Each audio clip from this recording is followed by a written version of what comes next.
Hi, good afternoon, everyone. Today we have Dr. Arvind Agrawal, President Arya Group of Colleges, Jaipur, with us.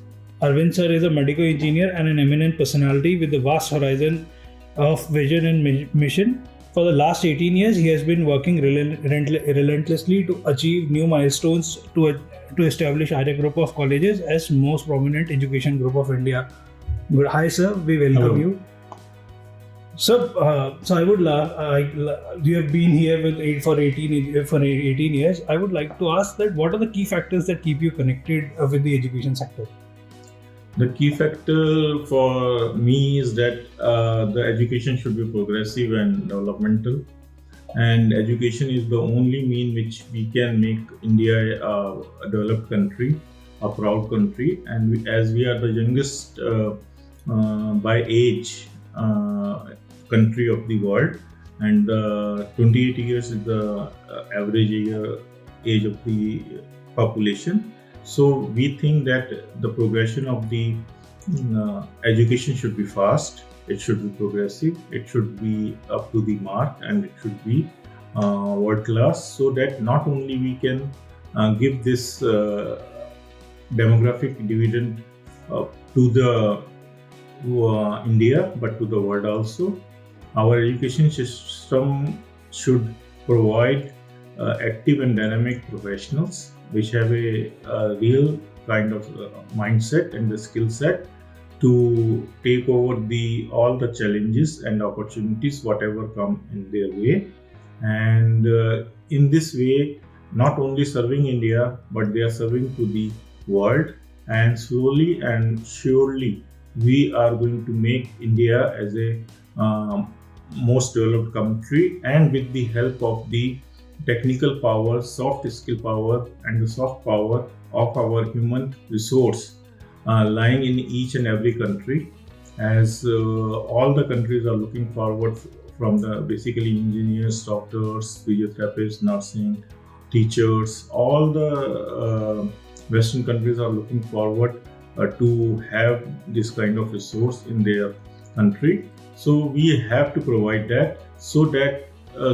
for the same education has to be given, and right kind of education has to be given, professional education has to be given, and should be employable, and their attitude towards the work should be good. So these are the factors which make me connected with the students, so that I continuously hammer them that not only you have to make your education good, but you have to make a character building also, and your integrity should never be doubted. Wherever you go, you do the work in a way that you are remembered and you are honored for the same. That's great, sir. Discussing about global competition, what are the biggest challenges you see here in India for higher education, as well as for in specific when we talk about engineering education? The biggest challenge right now, as new education policy has introduced, and this is 2022, and we have taken small steps to implement new education policy, and by 22-23, most of the parameters of the newer education will be getting implemented. So first we have to understand this newer education policy. It will bring us a lot of changes, and as such our 10-year goals are that our education system should be overhauled, and it should be up to the mark to the world. Secondly, implementing of new education policy will be challenging. It is interdisciplinary, so a lot of human resources, teachers, specialists will be required. Faculty shortage will be there, and learning curve will be there for everybody. The management, the students, and all the stakeholders will have certain kind of problem to learn the newer things. And though it is a good policy, but too much liberty has been given to the student, and it has become like a revolving door, where he can enter from one point and can exit at second point. Our only suggestion was that our education policy should be structured so that once he take the or choose the course, he could complete that course.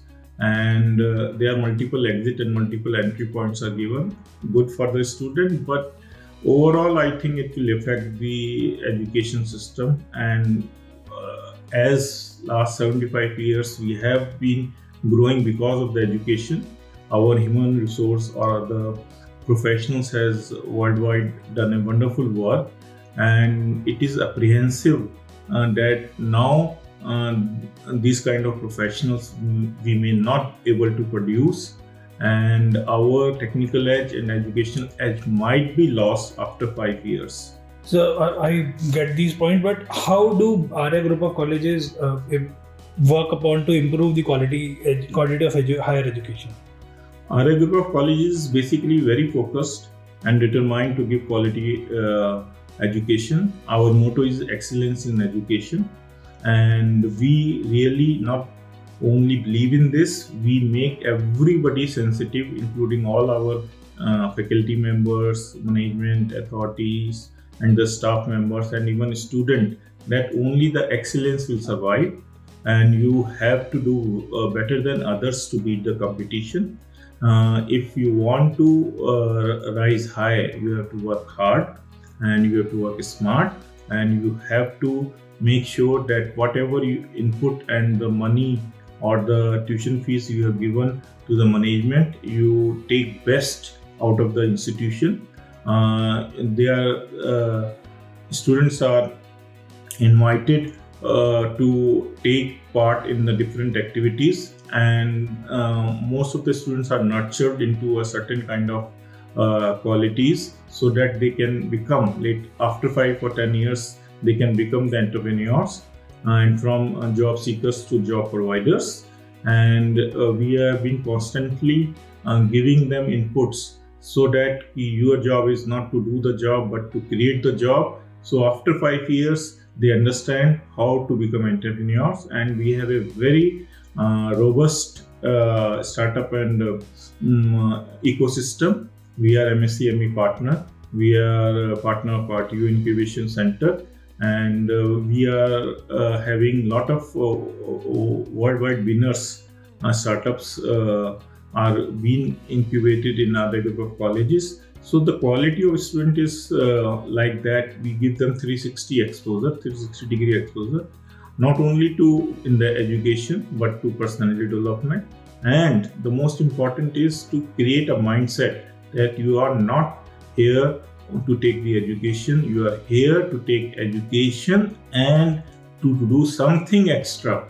Whatever the extra is they want, we nurture that, we create opportunities for that, and we make sure that that extra what he wants, maybe in a startup or in a photography or in a different fields, we make sure that he gets exposure during that 4 years. So our students are very versatile, they are very focused, they are very motivated to do wonderfully good in their life, and there have been instances that they have done much better than the students of the other colleges, even IITs.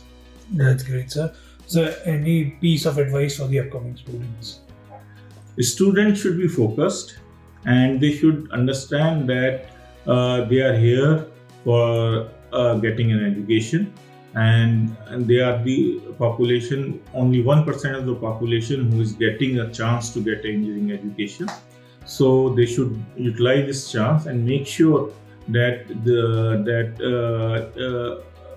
these qualities what we have this college is providing them, the infrastructure, the ecosystem, the skill sets, they should be very much proactive to adhere to the policies and to absorb this system, so that somehow they are better and they are winners in the life. We hope that not only they will learn the skill set of the education, but they will learn the skill set of the becoming a winner in the life. So any piece of advice, any advice for the education policy makers to improve the education quality for the whole country?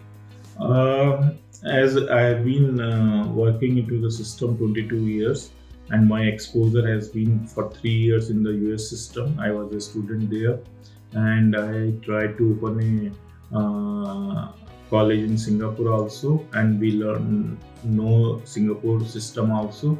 So the only advice I will like to give to the policymaker is to plan better for the student's sake. The student is the weakest person in the whole stakeholder chain, and what happen is every semester contains 180 days, and we have a semester system and a credit system, and the semester contains 180 days, but somehow the academic calendar comes out, and first working day and the last working day is around 90 days only. And this is a pathetic stage of the state, that we are charging 180 days money from the student, but we are giving education only for 90 days. So we should at least give them education for 120 days, and rest of the 60 days should be used for examination purpose, for internship purpose, for other purposes, and so that the student passing out from self-finance engineering college, which is the 80% of the engineering pass out numbers, they have a certain kind of a skill set, because again and again we are listening and we are on the back foot that the passing out students are not good for education. But I say that we are not teaching them good because of lack of time and lack of certain factors. But the main challenge is in that there is no fixed timetable for the exam. At least 120 days should be given for the student to pass 5 or 6 subjects he has been taught in that semester. That is a must. Then only the student will commit themselves to become the best.